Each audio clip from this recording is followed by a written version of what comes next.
Buenas tardes a todos, gracias por vuestra asistencia. Agradecer a la organización de la feria la oportunidad que se nos da y, por supuesto, a Agroquímicos Jesús Nazareno el haber organizado esto como información a nuevas tecnologías, aunque estas ya llevan algunos años en el mercado. Y, bueno, como todos sectores, la agricultura también evoluciona y, por tanto, pues vamos a ver diferentes formas de cultivo y qué puede aportar estas nuevas tecnologías.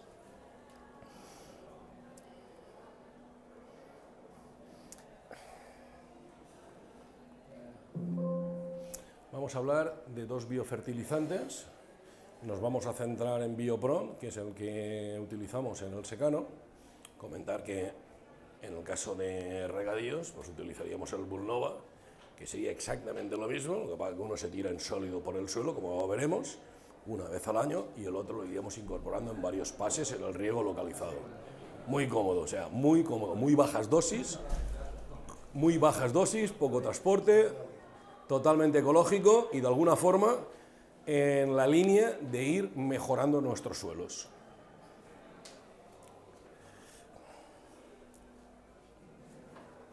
Por una parte, esto sirve para los dos, son fertilizantes de origen microbiano. Nosotros trabajamos única y exclusivamente con bacterias. Son dos microorganismos.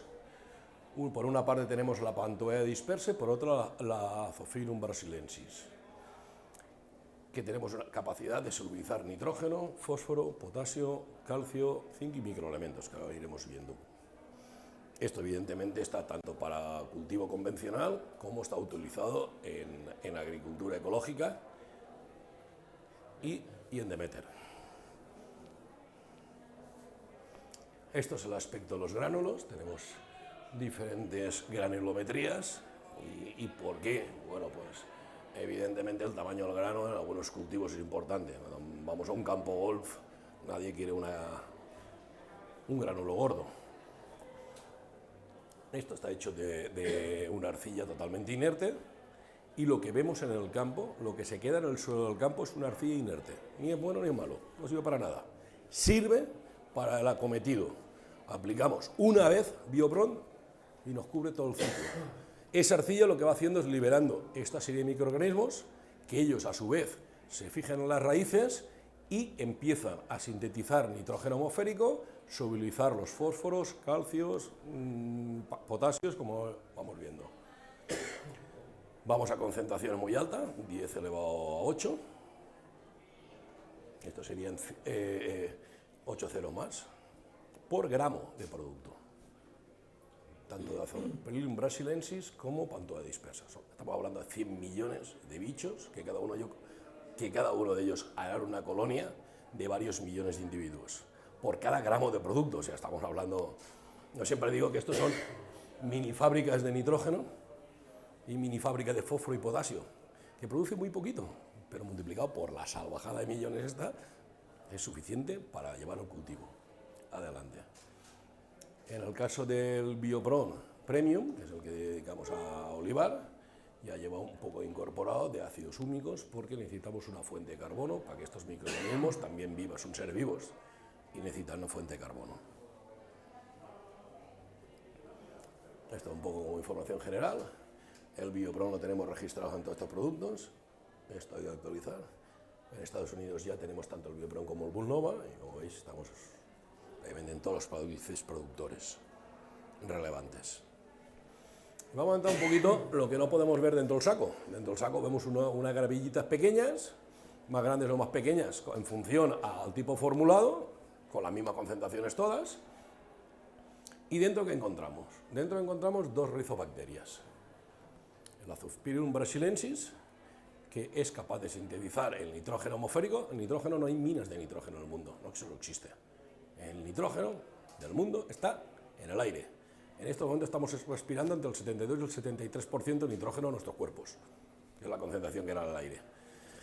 Cuando empezaron los primeros fertilizantes químicos a base de nitrógeno, a principios de los años 60, de 1960, o sea, tampoco estamos hablando que no existía en el siglo XV, esto no existía, es cuando la tecnología fue posible de coger ese nitrógeno atmosférico y meterlo o bien en líquido, en medios sólidos, como puede ser sulfato amónico, o bien en medios líquidos, como puede ser un N20, un N32, cualquier cosa de estas. ¿Qué hacemos con esto? ¿Qué importancia tiene estas dos bacterias? Pues las dos bacterias conjuntamente complementamos los macro y muchos microelementos del suelo, con lo cual es un laborado integral. Podemos utilizar los fertilizantes que ya conocemos o podemos cambiar a esto. Y vamos a ver qué ventajas tienen unos y qué ventajas tienen los otros. ¿Qué es importante? Estas bacterias están testadas, probadas y mejor con coexistencia. ¿Esto qué significa? Sin efectos antagónicos. O sea, muchas veces, siempre cuando unimos dos microorganismos, puede ser un efecto que no tenga ningún efecto, o sea, ninguno parasita ni otro, pueden ser antagónicos o sinérgicos. Si este microorganismo parasita parte del otro, pues la verdad que estamos liándola. Si son sinérgicos, es decir, 2 más 2 forman 6. Se potencian. En este caso no tiene efectos y funcionan mejor juntos que separados. Esto se ha visto en microscopio de C3 y de M3. En algunos sitios como este, por ejemplo, están conjuntamente unidas. No hay entre ellas, no hay rivalidad. Esto es importante porque hay consorcios de bacterias donde se trabaja con diferentes microorganismos que, claro, unos parasitan a otros. Esto sin embargo en el suelo no pasa lo mismo. En el suelo siguen coexistiendo y tienen que combatir a otros microorganismos que hay en el suelo. Compiten por alimentación, compiten por espacio y compiten por varios factores, como exudados radiculares de las raíces. Y vemos que donde aplicamos esto, pues posiblemente a largo plazo los patógenos del suelo tienen una competencia con algo que no estaba y que hemos incorporado y que compiten con ello, con lo cual no se van a restablecer lo rápidamente que de no tener tanta competencia podían hacerlo. Esto ya es una vista en microscopio real, no foto, vídeo. Eso es la Zopyrinum brasiliensis, la cepa C3. Nosotros, todos los microorganismos que trabajamos están registrados y depositados en la colección de España de cultivos. Es, digamos, un banco genético donde cada uno de los propietarios de cualquier microorganismo va y lo deposita. ¿Por qué? Por varios motivos. Podría haber incendiado la fábrica y quedarnos sin todo el trabajo de 25 años. La hemos liado. Eso está ahí. Y de alguna forma decir, señores, esto lo tengo bajo patente. Los seres vivos no se pueden patentar el ser vivo en sí, pero sí se puede patentar la forma de obtención y el uso. Mañana alguien podría utilizar un Zopyrinum brasiliensis pues, para cualquier otra función que no sea alimentación de plantas, que no sea bioestimulación. Claro, esto te da como mínimo dos garantías directas. Que al estar registrados también en el Ministerio Español, el Ministerio Español te dice, bueno, usted puede tener mejor biofertilizante, pero si no es estable en su medio mínimo un año, no lo registra. Esto va muy bien, pero resulta que a los 15 días de tenerlo en casa, se me han muerto los bichos dentro. Esa garantía te da el que el producto esté registrado. Es muy importante, pero no para Provelde, y para cualquier otra empresa que presente este tipo de microorganismos. Ojito con lo que dice, no, esto lleva extracto de microorganismos, pero no está registrado. Yo no sé aquello que va a durar dentro, ni lo que va a durar. Y ya le digo, nosotros tuvimos, para hacer el medio líquido, creo que fueron 8 años de investigación hasta estabilizarlo en medio líquido. Y sin embargo tenemos el Biopron ya en la calle, vendiendo del año 2002. Son detalles que muchas veces pues a unos perjudican y a otros les favorecen la venta rápida de productos que van generando. Si yo registro en un ministerio, tengo la estabilidad mínimo un año, que la tengo que demostrar. Puedo a 4, no pasa nada, pero mínimo un año si no lo registro. Y 2, tengo que bajar los registros tengo que bajar las pruebas de registro. Como mínimo, tiene que tener un efecto beneficioso sobre el cultivo. Si no, no lo pasas. Luego puede ser así de pequeñito o así de grande, pero tiene que tener un efecto positivo. Si aquello no hace nada, no registras. Bueno, como mínimo tengo 2 garantías, a ver que está registrado. Tengo 2 garantías. Mínimo va a estar estable en condiciones lógicas de conservación y que como mínimo va a hacer algo. Esta es nuestra planta. Nosotros empezamos a partir de una colonia, las metemos en un fermentador ampliamos fermentador y al final trabajamos fermentador de 17.000 litros. 1, 2 y detrás hay 2 más 4.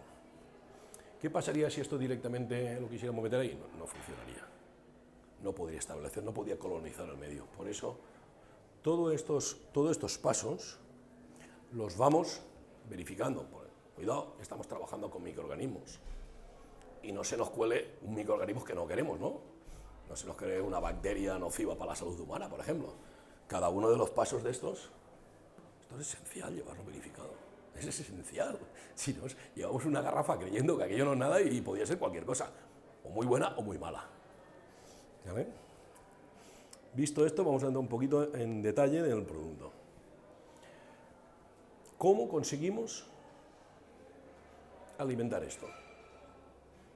Como hemos dicho, por una parte, Azospirillum basilensis, por la otra, un Pantoea dispersa.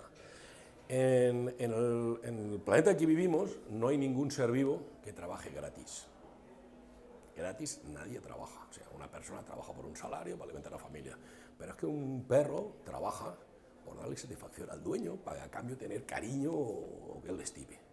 Los microorganismos, los animales salvajes, trabajan por alimentación.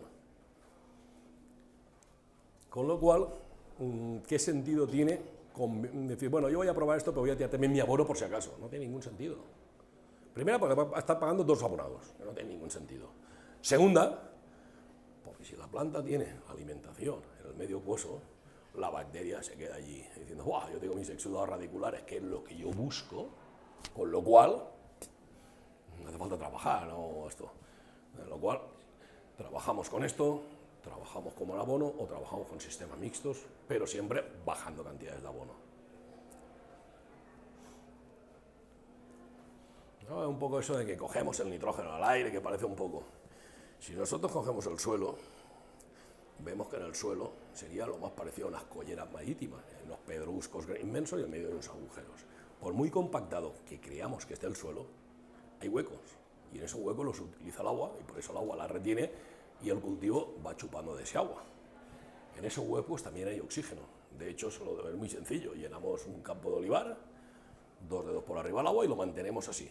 ¿Cuánto tiempo creemos que se va a mantener? Hasta que se mueran los olivos, por asfixia radicular. Que la gente dice, no, está muy compactado y no hay nada. Hay mucho más aire de lo que nos creemos.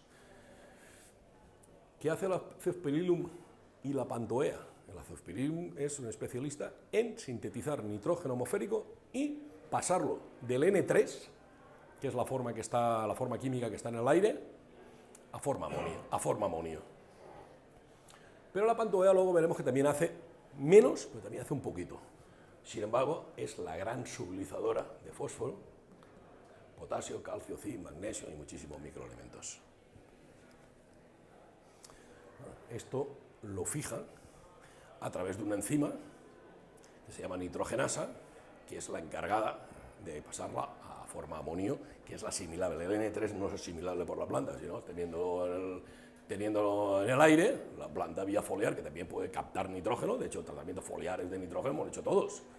¿Para qué vamos a tirar al suelo si ya lo cojo por el aire? N3 no es captable por la planta. Estas son unas vistas de unas placas Petri, donde ponemos la C3 en un reactivo y nos marca la sublización de nitrógeno. ¿Por qué hacemos esto? Bueno, nosotros tenemos que hacer nuestros controles para ver que esto realmente se mantiene, que la cepa no se ha distorsionado. Siempre trabajamos de una cepa original y a partir de ahí hacemos la fabricación. ¿Por qué? Esto es como la fotocopia. Si nosotros cogemos un documento y lo fotocopiamos y de la fotocopia hacemos otra, cada vez no de la primera, no de la última, al final en la hoja esa no hay quien lea, ¿eh? Eso es un desastre, por muy buena que sea la fotocopiadora. Por tanto, siempre partimos del inicio de nuestro banco de especie. Aquí vemos la sublización de calcio y vemos la de potasio. ¿Qué pasa en los suelos? Suelos tenemos 2 tipos de suelos. No, aquí hay un montón de suelos, no. En grandes rasgos tenemos 2 tipos de suelo. Los ácidos y los alcalinos o básicos. ¿vale? ¿Qué pasa? Bueno, tenemos claro el nitrógeno, lo coge la bacteria a través de la nitrogenasa, lo pasa a forma amonio y es disponible en la planta. Vamos a ver qué pasa en el fósforo. El fósforo tiene dos cosas. Si son ácidos, pasa a formar fosfatos de hierro y aluminio, inasimilable por la planta. Bueno, ¿qué pasa en el fósforo? En los suelos básicos, en los que tenemos aquí, esta zona. Pasa a formar fosfatos cálcicos y de magnesio. A nadie ha hecho alguna vez algún error de esto de subir el magnesio una barbaridad y ese cultivo se pone amarillo. Sí, ha bloqueado todo el fósforo. Por eso la importancia de tener un equilibrio entre los diferentes elementos. ¿Qué pasa con los fosfatos cálcicos? Todo el mundo sabemos que vamos al almacén y compramos fósforo, un saco de abono rico en fósforo. Soluble en agua. Hostia, pues es soluble, yo ya tengo la guerra solventada.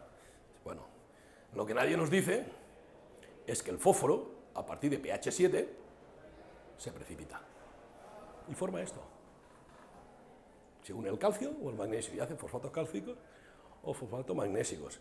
¿Que ese fósforo está en el suelo? Sí, pero si no es asimilable, de poco le va a valer la planta. En los suelos ácidos pasaría con el hierro y el aluminio. Bueno, entonces, tenemos un fósforo que al cabo de unas horas, por muy soluble que sea, se nos ha hecho al suelo. Y eso lo pueden medir cualquiera de ustedes. Cogen un poquito de fósforo y lo meten en agua. En un agua que sea pH 6 para abajo. Y cogemos las bolitas aquellas con una varillita, se disuelve y se queda el agua limpia como si fuese bebible. Y cogemos una base, carbonato cálcico, cualquier base, vamos subiendo el pH. Y a partir del 6 empieza el agua a enturbiarse. Y al cabo de unas horas está todo en el suelo. Ve la precipitación del calcio. Era soluble. Pero el pH tiene mucho que decir. Bueno, nosotros en los suelos, en cualquier suelo de la península ibérica, salvo una zona que hay por la zona de Huelva, que son suelos ácidos, que sería la excepción, sería lo que pasa aquí. En Latinoamérica también tenemos mucho de esto. Vamos a centrarnos un poco en lo que pasa aquí. Tenemos un suelo rico en fósforo, pero que la planta no lo puede tomar. Pues podemos hacer dos cosas. Tiramos más fósforo, que es lo que hacemos con la fertilización, y que siga precipitando, y cada vez tendremos más, y una pequeña parte siempre lo tomará la planta. ¿La planta cómo lo toma? Durante esas horas que es asimilable, lo puede tomar. ¿Por qué tiramos el fósforo a principio de cultivo? Si es un elemento que se utiliza durante todo el año. Lo tiramos a principio de cultivo por una sencilla razón. La planta, sobre todo, ya no es el caso del olivar, pero por ejemplo, imaginemos una planta de tomate, ¿cuándo tiene menos defensa? Cuando la ponemos, que era así, pequeñita, que tiene poco que defenderse, ahí tiene que ser asimilable. Luego suelta una serie de ácidos orgánicos que puede ir liberando cierto fósforo.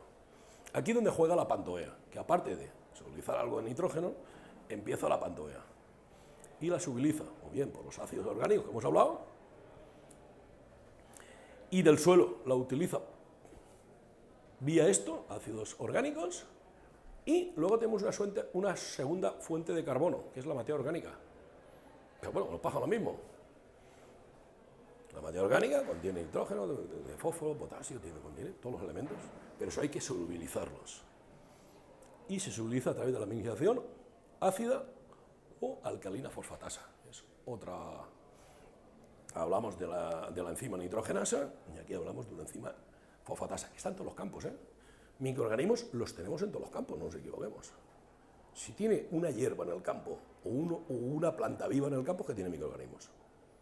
De hecho, hay una prueba que me gusta, porque la gente, no, porque yo no tiro nunca. Vamos a ver, ¿no habéis hecho nunca una hoguera para quemar restos de poda?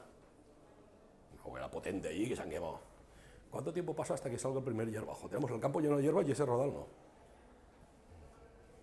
¿Qué pasa? Y si en ese rodal quisiéramos coger una mata y plantarla, ¿qué pasaría? Tenía poco futuro esa mata de cualquier cultivo. ¿Qué nos hemos cargado? Los microorganismos. Esto en los años 60, cuando empiezan a sintetizarse los abonos, no teníamos ni pajotera idea nadie. Pero también, si aquí veo que tenemos una media edad, que vamos, que no somos niños, hay gente más joven, pero ¿Os acordáis de las primeras bacterias? ¿Tiene usted una bacteria? Joder, voy al médico, tengo una bacteria. Hoy, todo el mundo sabemos que tenemos bacterias y muchísimas, y Dios quiera que nadie las pierda. Cuando tomamos por cualquier enfermedad antibióticos, después, hostia, fuera antibiótico, el estómago, no, todo pesado. ¿Qué nos hemos cargado? Nuestra flora intestinal. La flora intestinal, que son bacterias, protozoos y demás. O sea, son necesarias para que la planta se nutra. ¿Qué función tiene el suelo y el complejo arcillo-húmico? Hemos dicho que estos microorganismos y los que tenemos en el suelo, ya de por sí, porque ya son nuestros, están allí en nuestros campos, necesitan una fuente de carbono para alimentación. Esto no son tornillos, son animales vivos, pequeñitos, sí, pero vivos. Por lo tal, tendrán que alimentarse y excretar. El complejo arcillo-húmico tiene dos funciones. Por una parte, alimentar, retener aguas. Por otra parte, liberar los componentes de que está hecha la materia conforme se descompone, y eso lo descomponen los microorganismos. Y una parte muy importante, retener los elementos. Retener los elementos. Y esto es muy sencillo. Cuando cogemos y decimos, es que está en fosfato cálcico. ¿Tienes un boli? No. ¿Tenéis un boli alguien, por favor? Yo os lo pinto, porque esto así es muy fácil de entender. Joder, qué torpeza por mi parte. Aprovechando que aquí tenemos una pizarrita, lo vamos a ver. Vamos a ver cómo me pongo para... A ver esto. Nos encontramos con los fosfatos cálcicos que tienen esta forma o que tienen esta.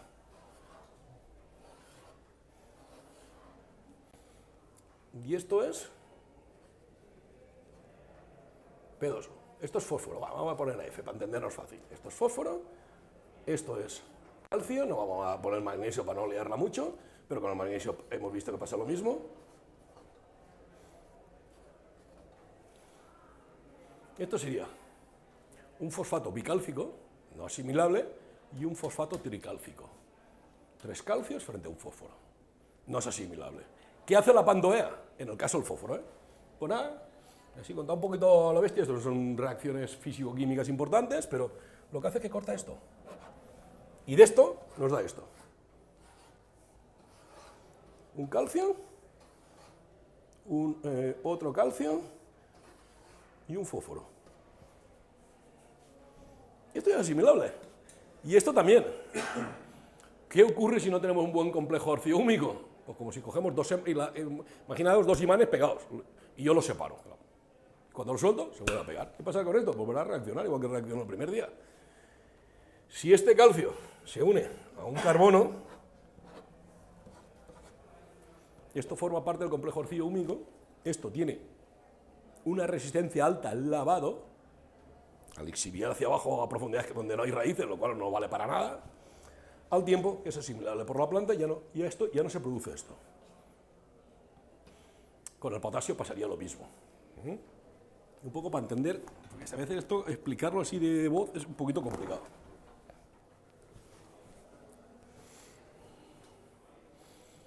La pantoea dispersa, libera unos ácidos orgánicos, bajan pHs, niveles, y son capaces de liberar los complejos de fosfato con el calcio. Lo que hemos explicado.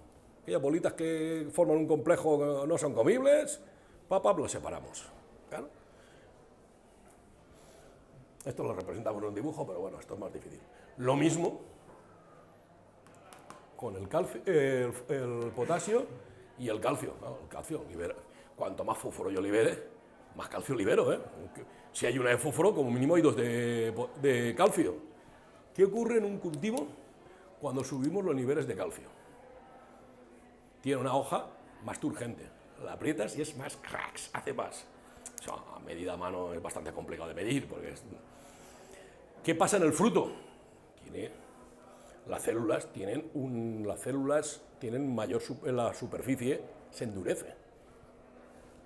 Con lo cual, mayor resistencia a plagas, mayor resistencia a enfermedades. No hay que decir, oiga, yo tiro esto y no voy a tener mosca ceratitis, ni voy a tener... Cuidado, Pero será más resistente. Simplemente no por el producto, por el calcio que le aporta. Pero cuando nosotros aplicamos fertilizante, cogemos el fósforo y se nos bloquea con el calcio que tenemos. En ningún momento liberamos calcio. Sí, podemos hacer aportaciones de calcio, que terminará volviéndose a bloquear con el fósforo que haya. Bueno, ¿alguna pregunta en cuanto de dónde saca los elementos? Porque esto no tiene nada. Esto no tiene nitrógeno, no tiene fósforo, ni tiene nada. Este saquito que veis aquí. Joder. Che. Vaya hombre. Vaya hombre. Lo siento.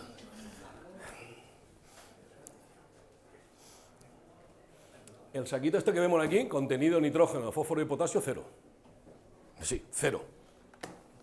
Entonces habrá que explicar un poquito de dónde sale todo esto.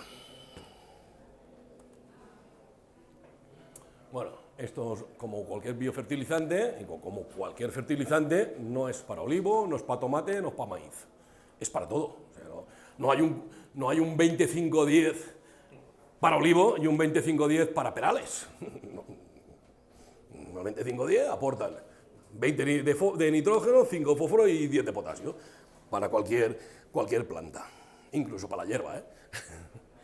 Estas son las dosis generales, un poco como... La forma de aplicación, muy sencilla. Desde a mano, como tú lo habías hecho, a una centrífuga, como aplicamos el abono, el mismo sistema. En el caso cereales, que no es el caso este, pues ya lo ponemos aquí, y va semilla y va producto. Haces la siembra, lo tienes hecho. Una única aplicación al año. ¿Cuándo? Cuando queramos. Ventajas. Hay una muy importante, que yo resalto siempre en el caso del Biopron. ¿Qué pasaría si yo decido aplicar media finca en Biopron y media en abono? Y miro el tiempo y digo, en 2 días me llueve. Corriendo a la almacén a coger el abono. Y joder, ¿cuántas veces hemos visto que va a llover y no llueve? Y pasan 15 o 20 días sin llover. ¿Qué ha pasado con ese abono? El nitrógeno, para arriba. Se volatiliza en forma amoniacal. De hecho, cuando entramos en una caseta de riego y tenemos cualquier formulado de abono, huele a amoníaco. ¿No? ¿No os ha bajado nunca, no? O un almacén no haya mucho, huele a amoníaco, se está volatilizando. El fósforo, la estamos liando. Con un pH 7,5, 8, 8,2, porque andarán por ahí los niveles, dependiendo de fincas o de zonas, porque luego dentro de la zona, de unos parajes a otros, también varía un poco, los suelos no son heterogéneos, pero siempre por arriba del 7, siempre esta zona. Lo estamos bloqueando. ¿Y qué está pasando la potasa? Lo mismo. O sea, 20 días después, la cantidad de abono que hemos tirado nosotros, la planta puede recibir, no voy a decir 0, pero un 10, un 5, si hace días de calor, menos, ¿vale? ¿Qué pasa con el Biopron? Nada. ¿Cuál es el envase del Biopron? Este es el segundo envase. El primer envase es la arcilla esa que os he hablado al principio, inerte. Claro, la quiero inerte, no la quiero poner con tierra en el campo, que aquello se activa. No, no quiero activarlo. Se tiene que activar cuando sea el momento, que tenga la humedad. Con lo cual, esto es para no venderte las bolitas sueltas, se pone un saco. Pero realmente las bacterias están atrapadas y aletargadas dentro de esa grava, que mucha gente dice, oye, que esto no se disuelve. Su contenido es no disolverse. Lo tiras allí en un bulbo húmedo. Coño, esto no se disuelve, claro que no. Esto está haciendo su trabajo. Coge la humedad, coge la temperatura, los bichos se ponen a bucear, se fijan a la raíz y cada uno hace su trabajo. La Fosperilum le da nitrógeno, la Pantoea el resto. Aparte que da un poquito de nitrógeno también. ¿Vale? Dosis. Muy bien. Un árbol medio, un olivo medio, adulto, grande, 750 gramos. Oiga, que yo tengo ahí olivos centenarios de estos que entre 2 no lo cogemos. Pues hombre, ahí nos iríamos a 1 kilo ya. No, que mis amigos son grandes, pero que son relativamente jóvenes. Medio kilo. Oscilaremos entre medio kilo y 1 kilo. A la hora de comprar, pues donde vayan a comprar producto, Antonio les dirá, que creo que conocerá, si no todas las parcelas, casi. Ya, esta es la dosis. Contemos un adulto grande, sin ser un gigante exagerado, 3/4 de kilo. Ventajas, lo que le hemos dicho. Reducción a dependencia de fertilizantes. Ahora los fertilizantes tienen un precio, pero, coño, ¿os acordáis hace 2 años que la urea estaba a 1.200 euros la tonelada? Mira por dónde. Esto tiene un precio estable. Suministra los nutrientes básicos al suelo bajo mecanismo biológico. ¿Esto el mecanismo qué es? Es muy sencillo. Si yo ahora quiero a un olivo hacerlo brotar, empiezo a zumbarle de nitrógeno, sobre todo si es un nitrógeno nítrico, con agua, o brota o revienta. Es cuestión de dosis, ¿eh? Con esto, no. ¿Por qué? Porque esto es una simbiosis entre la planta y el microorganismo. Cuando la planta necesita nitrógeno, ella emite una serie de segregados, y entonces la bacteria se nutre de esos segregados, y entonces ella empieza a trabajar, hace su esfuerzo a sintetizar ese nitrógeno. Lo mismo pasa con el fósforo y la potasa. O sea, con esto no podemos hacer que brote antes de tiempo, no, esto brotará cuando la planta necesite brotar. O sea, yo digo que esto es un acelerado automático, porque hay una variedad en cítricos, que es la Valencia, aunque no tiene nada que ver con esto, que es curiosa. Florece en marzo, como todos, y se coge en mayo. Pero ¿qué pasa? Cuando está saliendo una flor que necesita nutrición, tenemos la naranja cambiando el color. Si no le damos nitrógeno a esa flor, la viabilidad es jodida. Pero si le doy nitrógeno, reverdezco la naranja, y si la naranja madura por dentro, pero no cambia el color a verde. Y claro, nadie compra un supermercado naranja verde, ¿verdad? No, por fuera, no, eso no son melones. Y entonces la gente se tiene que esperar a cosechar para empezar, o que vire totalmente el color para empezar a abonar. Con esto llega febrero, o en enero, o en diciembre, o incluso ahora si quisiera, y lo tira. Cuando le haga falta, la planta lo tomará. Yo creo que esto es una comodidad importante, eso es a lo que me refiero como mecanismo. Estimula el crecimiento vegetativo, incrementa mucho la raíz y los pelos absorbentes. Eso, vamos, en un olivo de 60 años es complicado de ver, pero si está riego goteo, que está en bulbos, sí se ve, ¿eh? Escarbas un bulbo, en un riego goteo, que estés trabajando con esto como mínimo 1 año, y te vas a la otra parte de la finca donde vas con abonos químicos. No hace falta una vara fina a medir, lo vas a ver a la legua. Apto para agricultura ecológica, con lo cual los problemas, pues claro, imagínate cultivos que estén en ecológico. El precio del abono ecológico no tiene que ver con convencional, es muy caro. Esto va a valer igual que sea ecológico y que no sea. ¿Qué hacemos en el suelo? Menor contaminación de sales, evidentemente. La sal no es la que ponemos en la paella, ni el arroz, y el que ponemos en la chuleta. La sal, cualquier abono, es una sal de nitrógeno, de potasio, de fósforo, de calcio, de zinc, de manganeso. De hecho, cogemos y eso es muy fácil. Cogemos un agua, metemos un conductímetro y dice 2 micromos de sal. Muy bien, voy a echar de mi fertilizante un poquito. Ya te digo que al momento que tires algo, va a subir la salinidad. ¿Cuánto va a subir? Cuanto más le tires, mejor. Más va a subir. Mides y dices, 2,5. ¿Qué estamos haciendo nosotros? No aportando ninguna sal. ¿Qué pasa? Algunas de las sales que hay de nitrógeno y tal, que se han tirado en antaño, las puede alimentar. O sea, algo que no le aportas y de lo que hay, algo consumes, lógicamente baja. Por supuesto, los nitratos. Acordaos que estamos en zonas vulnerables. Y hasta ahora, en esto no lo pararon, lo frenaron, donde nos van a obligar a llevar, igual que llevamos en fitosanitarios, que nos llevan registrados qué es lo que compras y la superficie que tienes, lo mismo en abonos. Eso ya está, pero bueno, de momento no hay que hacer el CUE, pero bueno, será cuestión de meses o años en el peor de los casos, y no serán muchos. Cuando esto pase, yo no sé a un olivar las unidades de fertilizante nitrógeno ni las de fósforo, la potasa normalmente no se suele meter tanto porque tiene menos poder lixiviativo. Cuando esto pase, a lo mejor le va a decir, usted se tiene que apañar con esto de abono, ¿eh? Como su factura la cotejarán en Hacienda y la cotejarán al Ministerio de Agricultura, si se pasa, este hombre como un camión y está medio, pues puede tener inspección. Mire, compré un camión porque dice un precio muy bueno. y tengo aquí medio, pero cuidado, que va con lote, que coincida el lote. Si no va a tener un problema, de decir, no, esto no es lo que usted compró. O sea, como igual que están funcionando los agroquímicos. Esto es una solución cojonuda. Podemos incluso prescindir. Imaginaos zonas de Doñana o zonas del Mar Menor, donde a menos de 1500 metros del Mar Menor está prohibido totalmente el nitrógeno y el fósforo. A menos 1500, a partir de 1500 hay una zona B, es la zona 0, después hay otra zona que permite un poquito. El señor que tenía ahí toda la vida su padre al invernadero y se hace mucho pimiento, y se hace mucho hortícola, no puedo coger el invernadero y la tierra y llevársela a otro sitio. Pues está abocado a este tipo de productos. Bueno, de esto ha salido muchísimos productos y cada uno tendrá sus ventajas, unos irán mejor, otros irán peor. Yo ahí no me voy a meter a hablar de la competencia. Nosotros sí le puedo decir que del 2002 que estamos teniendo producto, porque Antonio, por ejemplo, ayer lo comentaba, 15 o 16 años que está trabajando el producto, ¿no?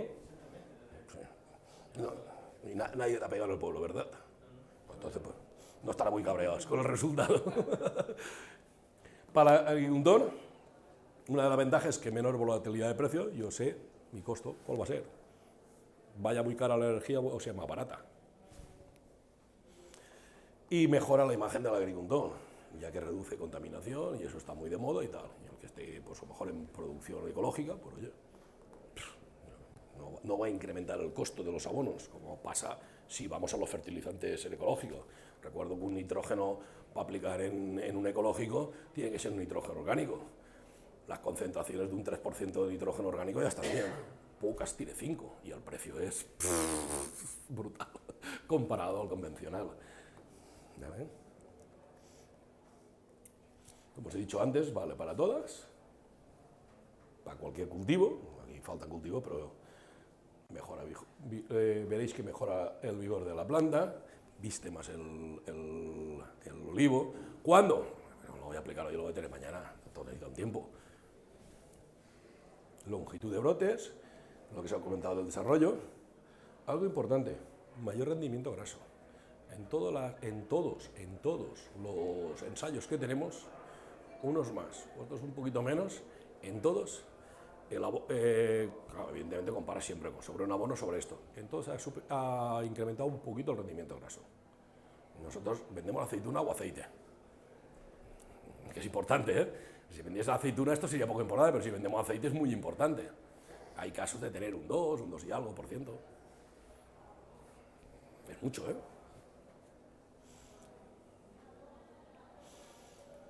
Y vamos a ver algunos ensayos, o sea, tampoco he querido empezar a poner ensayos y tal. Aquí comparamos la dosis de 0,50, 0,75 con el Biopron Premium, a 0,50, 0,75 y un abono convencional que tiene nombre y apellidos, pero evidentemente haría feo ponerlo, 20, 5, 10, 3 de magnesio. A 3 kilos por árbol, va bien, ¿eh? No, tampoco... va bien. Y aquí vemos los diferentes. Lo hicimos en este caso 2 años. El olivar, estos son los kilos que sacamos. Y lo vemos aquí rápidamente en la gráfica. Con Biopron, normal, esto. Al segundo año, esto. Evidentemente, va a ir mejor, todos esos microorganismos se van adaptando y van aplicando más y la planta se regula. A 0,75 kilos por árbol, muy poquito. Mejor, a 0,50 del Premium, el que recomendamos por Olivar, sale el 0,50, casi igual que el Biopron, a 0,75, y cuando nos vamos al Biopron a 75 kilos por árbol, son los mejores resultados que obtenemos en ningún sitio. Primero, igualamos a cualquiera, muy por arriba de la fertilización convencional, en rendimientos de kilo por olivo, y el segundo año también. Si aparte de esto sacamos un poquito más de rendimiento de graso, y al final ya lo que cuenta, esto es otro, este se hizo un año, aquí está la foto de los olivos, ¿lo veis? Se hizo lo mismo, las 4 dosis, Biopron normal, a medio kilo, a 3/4 kilo, Biopron Premio medio kilo y a 3/4 kilo, y 3 kilos por árbol. Fijaos la foto, estos no son árboles de estos gigantes, estos y tal, pero bueno, es lo mismo para todos, los árboles son todos iguales. Y vuelvo a pasar lo mismo. Biopron a medio kilo, Biopron a 3/4 kilo, Biopron Premio a medio kilo, Biopron Premio a 3/4 kilo. En este caso sacaron 16,2, habéis visto el tamaño del olivo, si estuviésemos hablando de un olivo más grande, pues sería diferente. Mira, aquí se me ha escapado. Nitrofosca especial olivo. Esto lo tenía que haber puesto igual que tenía que haber puesto de tapa el nombre, lo siento, no es normal en mí. 15,58 frente a 16,02. Estamos hablando de 3 kilos, El producto no es de los malos, De los fertilizantes está en la gama alta. No, que aquí quedaría decir, bueno, cojo una mierda de fertilizante y me va a salir mejor la diferencia. Pero bueno, tampoco venimos a echar mentiras ni a hacer tonterías que luego en el campo se van a ver. No, bueno, claro que te comparas con los buenos. Claro, hay que comparar pues, con la alta gama. Y esto era un poco lo que les quería contar. Si hay alguna pregunta, alguna cosita. Esto cuando empezamos hace 22 años, éramos los chiflados que tienen que ir a bacteria y quitar abono. Hoy no hay ninguna casa comercial que no tenga algún microorganismo. Unos te dicen, no, yo esto, tire usted el abono y esto ayudará un poquito. Otros te dicen, oye, baja un 10% el abonado y ponga esto. El otro dice, baja un 20%. Nosotros directamente decimos, no hace falta abono, con esto. Conseguimos todas esas ventajas. Evidentemente conseguimos muchos más agregados en el suelo, con lo cual un suelo mucho más sano. Mucho más sano. Y evidentemente ya, cuando hablamos de acuíferos, no tenemos vara con qué comparar entre no aportar ningún tipo de nitrógeno, ningún nitrato, y el nitrato que, bueno, yo no sé esta zona cómo está, yo donde vivo, es una zona muy rica de agua, de hecho se planta arroz, y nos nutrimos de un pantano que hay en Alarcón, a 100 y pico kilómetros. ¿Por qué? Porque el agua que sale que salía antiguamente, o sea, la que puedes conseguir en un pozo, tiene más riqueza que algunos fertilizantes, 550 miligramos por litro. Para que tengáis una idea, la OMS prohíbe el agua para uso doméstico, y si quieres ir para ducharte, a partir de 50. La zona que hay en uno de los pueblos de la Albufera, Valencia, 550 y un pozo que da. De hecho, no podemos cultivar, por ejemplo, algo que hay bastante habitual, el caqui, porque se nos va de vigor y nos produce una mierda, que no podemos conseguir, por exceso de vigor. Pero claro, si no lo riegas no produce, y si lo riegas se te va de madre. Y tienes que ir a otros cultivos. Y esto es un poco lo que veníamos a contar. Creo que algunos de vosotros ya lo conocéis, al producto. Bueno, Antonio creo que lo conocéis todos. Cualquier cosa que necesitéis de nosotros, pues estamos para ayudar.